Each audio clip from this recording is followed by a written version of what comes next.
بسم اللہ الرحمن الرحیم۔ السلام علیکم دوستو، دنیا بھر کی خبروں میں آج آپ سنیں گے، لیکن اس سے پہلے اگر ہو سکے تو لائک اور سبسکرائب کا بٹن ضرور دبا لیں۔ شکریہ۔ برطانوی وزیر اعظم نے کہا ہے کہ برطانیہ مشرق وسطی میں اپنے جنگی طیارے اور دیگر فوجی وسائل تعینات کر رہا ہے تاکہ خطے میں بڑھتی ہوئی کشیدگی کے پیش نظر ہنگامی معاونت فراہم کی جا سکے، یعنی اسرائیل کو ہنگامی معاونت فراہم کی جا سکے۔ انہوں نے ایران کی جانب سے دی گئی دھمکیوں کے باوجود اسرائیل کے دفاع کو مسترد کرنے سے انکار کر دیا۔ اس کا کہنا تھا کہ میں ہمیشہ برطانیہ کے مفاد میں درست فیصلے کروں گا۔ ہم خطے میں فوجی اثاثے منتقل کر رہے ہیں جن میں طیارے بھی شامل ہیں تاکہ کسی بھی ممکنہ صورتحال سے نمٹنے کے لیے تیار رہا جا سکے۔ یہ پیش رفت دوستو ایک ایسے وقت میں ہو رہی ہے جب عالمی برادری، خاص طور پر مغربی ممالک، اسرائیل اور ایران کے درمیان کشیدگی کو کم کرنے کی اپیلیں کر رہے ہیں، جبکہ خطے میں ایک بڑے تنازع کے امکانات بڑھتے جا رہے ہیں۔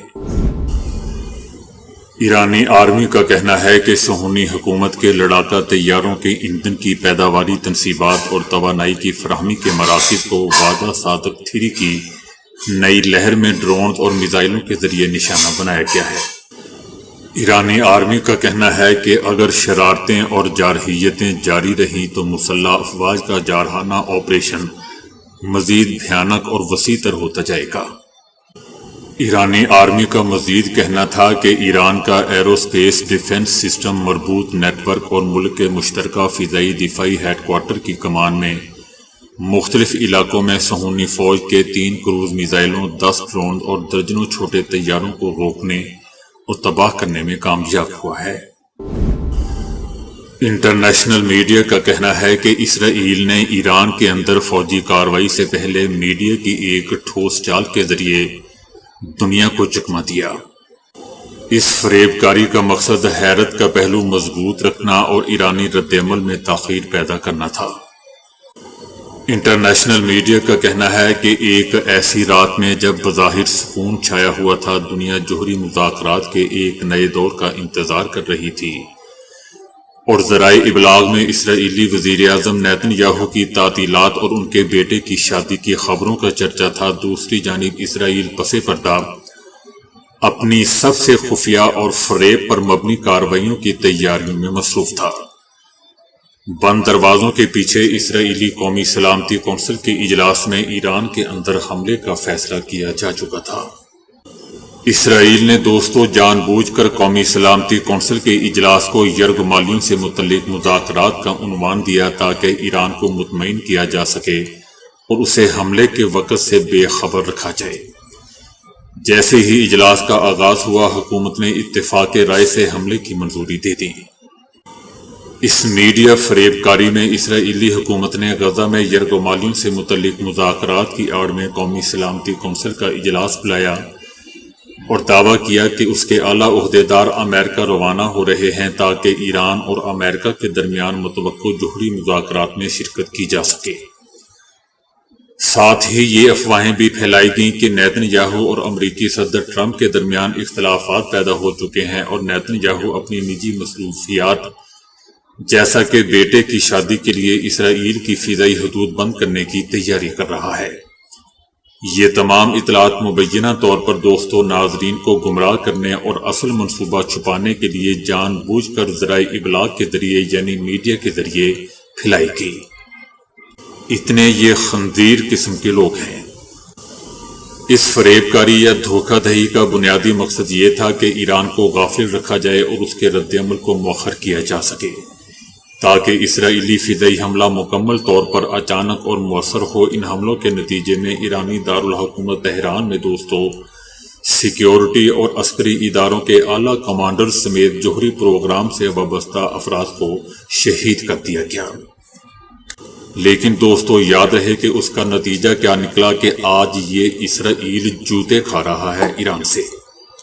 ایران اس کو آج کان پکڑا کے الٹا لٹکا کے جوتے مار رہا ہے۔ فریب کاری کا یہ نتیجہ نکلا ہے۔ ایران کی جوہری صلاحیتوں سے اپنے وجود کو لاحق خطرے کو جواب بنا کر اسرائیل نے ایران پر حملے کیے، لیکن اس سے بھی آگے دوستو وزیر اعظم نیتن یاہو کا ایک وسیع تر مقصد ہے، اور وہ ہے ایران میں حکومت کی تبدیلی۔ اس صورتحال میں انہیں امید ہوگی کہ ان غیر معمولی حملوں سے ایک سلسلہ وار رد عمل شروع ہوگا، جس کے نتیجے میں بدامنی پھیلے گی جو ایران میں اقتدار کا تختہ الٹ دے گی۔ نیتن یاہو نے اپنی تقریر کے دوران کہا کہ اب وقت آ گیا ہے کہ ایرانی عوام اپنے پرچم اور اس کی تاریخی وراثت کے گرد متحد ہو کر اس شیطانی اور جابر حکومت سے اپنی آزادی کے لیے کھڑے ہو جائیں۔ اسرائیل کو دوستو بہت بڑا مغالطہ ہے کہ بہت سے ایرانی شہری ملک میں معیشت کی حالت، اظہار رائے کی آزادی، خواتین کے حقوق اور اقلیتوں کے حقوق کے فقدان سے ناخوش ہیں۔ ہو سکتا ہے کہ دوستو ہوں، بلکہ یقیناً ہوں گے، لیکن ان کی تعداد بہت ہی کم ہے، نہ ہونے کے برابر۔ اسرائیل کے ان حملوں میں ایران کی بہت سی شخصیات شہید ہو چکی ہیں، اور اسرائیلی حملے ابھی بھی ختم نہیں ہوئے۔ ایران نے بھی جوابی کارروائی کی ہے، اور ایرانی آرمی کا کہنا ہے کہ اس نے درجنوں اہداف، فوجی مراکز اور اسرائیل کے ہوائی اڈوں سمیت بہت سی جگہوں کو تباہ و برباد کر دیا ہے، آگ لگا دی ہے، بھسم کر دیا ہے۔ اب تمام اسرائیلی اور ان کے بڑے بنکروں میں جا کے زیر زمین چھپے بیٹھے ہیں، بلکہ بتایا جا رہا ہے کہ نیتن یاہو کا پرسنل جہاز بھی ملک میں موجود نہیں ہے۔ اب اس میں جہاز میں ہو سکتا ہے کہ اس کے خاندان چلے گئے ہوں، یا نیتن یاہو بھی اس میں سوار ہو۔ اس بارے میں بہت سی چیم گوئیاں ہو رہی ہیں۔ بہرحال دوستو صورتحال تیزی سے خراب ہو رہی ہے، اور ایران کے جوابی میزائل حملوں کے بعد نیتن یاہو کا کہنا ہے کہ مزید حملے ہونے کو ہے۔ ہو سکتا ہے کہ دوستو یہ اسرائیل مزید حملے کرے اور ایران کے میزائل کو ختم کرنے کی کوشش کرے، آہستہ آہستہ اس کے ذخیرے کو ختم کرنے کی کوشش کریں، اور پھر اس کے بعد کیا ہوگا، یہ سب سے اہم سوال ہے۔ اسرائیل کے پیچھے تو امریکہ کی شکل میں اس کا باپ، اور اب اس کی ماں یعنی برطانیہ کی شکل میں بھی اسرائیل کے پیچھے کھڑے ہیں۔ کیا دوستو روس یا چائنا کو نہیں چاہیے کہ وہ بھی ایران کے پیچھے کھڑے ہو جائے؟ ایسا دوستو محسوس ہو رہا ہے کہ اسرائیل چھوٹے چھوٹے حملے ایران میں کرے گا، اور اس کے جواب میں ایران بڑے بڑے حملے کرے گا، جو کہ اس نے کرنے شروع کر دیے ہیں۔ اب اگلا حملہ اس نے بتایا ہے، ایران نے بتایا ہے، ایرانی آرمی نے بتایا ہے کہ 2000 میزائل پر مشتمل ہوگا، جو پہلے حملوں سے 20 گنا زیادہ ہوگا۔ تو کیا آپ لوگوں کو نہیں لگتا کہ اس طرح کرنے سے ایران کے میزائل کا ذخیرہ ختم بھی ہو سکتا ہے؟ میں نے بتایا نا کہ اسرائیل تباہ و برباد بھی ہو جائے گا، تو اس کے پیچھے امریکہ اور برطانیہ اور سارا مغرب اس کے پیچھے کھڑا ہے، اس کو پھر پاؤں پہ کھڑا کر دے گا۔ لیکن ایران کے پیچھے کون ہے؟ سب سے اہم سوال یہ ہے۔ اس لیے دوستو مجھے یقین ہے کہ ایران امریکی اڈوں، ایئر بیسز اور برطانیہ کے ایئر بیسز پر بھی حملے کرے گا، کیونکہ کوئی بھی معاہدہ یا سمجھوتا کرنے سے پہلے بہتر ہے کہ مار کر مرا جائے۔ دوستو میرے نزدیک تمام عرب ممالک بھٹکے ہوئے ہیں، ان کو سمجھنا چاہیے کہ ایران صرف اپنی لڑائی نہیں لڑ رہا، بلکہ ان کی بھی لڑائی لڑ رہا ہے۔ اگر ایران ختم ہوتا ہے تو گریٹر اسرائیل کا خواب پورا ہو جاتا ہے، اور یہی وہ لوگ چاہتے ہیں۔ اگر عرب ممالک ڈائریکٹ یا فرنٹ پہ اس کی ایران کی مدد نہیں کر سکتے تو بیک ڈور تو کر ہی سکتے ہیں۔ کون سا انہوں نے 7 سمندر پار سے آنا ہے؟ تمام عرب ممالک ایک ساتھ ایک دوسرے کے ساتھ جڑے ہوئے ہیں۔ بہرحال دوستو اسرائیل نے اندازہ لگایا تھا کہ حملے اور شہادتیں ایرانی حکومت کو غیر مستحکم کر سکتی ہیں اور عوامی بغاوت کی راہ کھول سکتی ہیں۔ کم از کم نیتن یاہو کو تو یہی امید تھی، لیکن دوستو اس کا یہ ایک جوا ثابت ہوا، بالکل ایک بڑا جوا۔ حالانکہ اگر سوچا جائے کہ اتنی بڑی ملٹری لیڈرشپ اگر کسی بھی ملک کی اوپر والی ختم ہو جائے تو ملک میں تو ویسے ہی بغاوت شروع ہو جاتی ہے، اور میں دعوے سے کہتا ہوں کہ اگر یہی چیز اسرائیل یا امریکہ میں ہوتی تو ان کے ٹکڑے ہو چکے ہوتے۔ ایران کا سسٹم اتنا مضبوط ہے جس کی مثال آپ دیکھ چکے ہیں کہ ان کے 20-25 لیڈرشپ، اس کی ملٹری لیڈرشپ ختم ہو گئی، لیکن وہ ایک دم 18 گھنٹے کے اندر اندر دوبارہ اپنے پاؤں پہ کھڑے ہو گئے۔ اور یہ دوستو کمال ملک کا، ایران کا یا ان کے لوگوں کا نہیں، بلکہ یہ اسلامک سسٹم کا ہے۔ اسلامک سسٹم ہی اتنا مضبوط ہے۔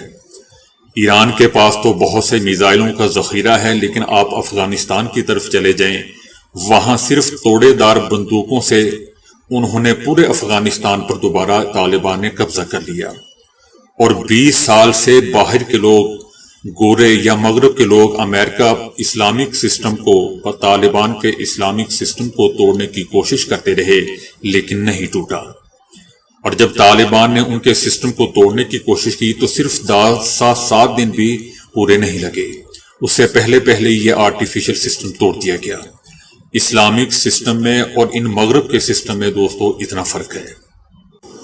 یہ ریسنٹلی 2 مثالیں ظاہر کرتی ہیں کہ اسلامک سسٹم کو توڑنا اتنا آسان نہیں ہے، اور مغرب کو نہ تو ایران سے خوف تھا نہ طالبان سے۔ ان کو اگر خوف ہے تو یہ اس اسلامک سسٹم سے خوف ہے۔ آج اگر ایران بچا ہوا ہے تو اسی سسٹم کے تحت بچا ہوا ہے۔ پورے اسلامی ممالک میں دیکھ لیں دوستو، ایسا سسٹم کسی کے پاس نہیں ہے۔ طالبان کے پاس تھا اور ایران کے پاس ہے، اس لیے دونوں ڈٹے ہوئے ہیں۔ اور باقی دوستو تمام اسلامی ممالک مغرب کے غلام ہیں اور ان کے سسٹم کے غلام ہیں، ان میں پاکستان بھی شامل ہے۔ مغرب کا سسٹم دوستو صرف ٹیکنالوجی کے اوپر کھڑا ہے، ایران کے پاس اب ٹیکنالوجی بھی ہے اور اسلامک سسٹم بھی۔ آپ خود اندازہ کر لیں کہ ان ملکوں کو، مغرب کو، صرف اسی بات کے لالے پڑے ہوئے ہیں۔ اس لیے یہ سب لوگ اکٹھے ہو کر ایران کو ختم کرنے کی کوشش ضرور کریں گے۔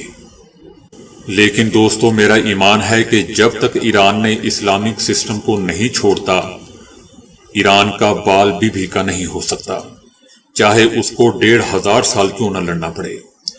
جو ہی اس نے اسلامک سسٹم کو توڑ دیا تو 2 دن نہیں لگیں گے، بلکہ جس طرح طالبان نے 7 دن کے اندر اندر ان کے سسٹم کی بکھیر دیا تھا، ان کے سسٹم کو نصف و نابود کر دیا تھا، ایسے ہی پھر ایران کا حال ہوگا۔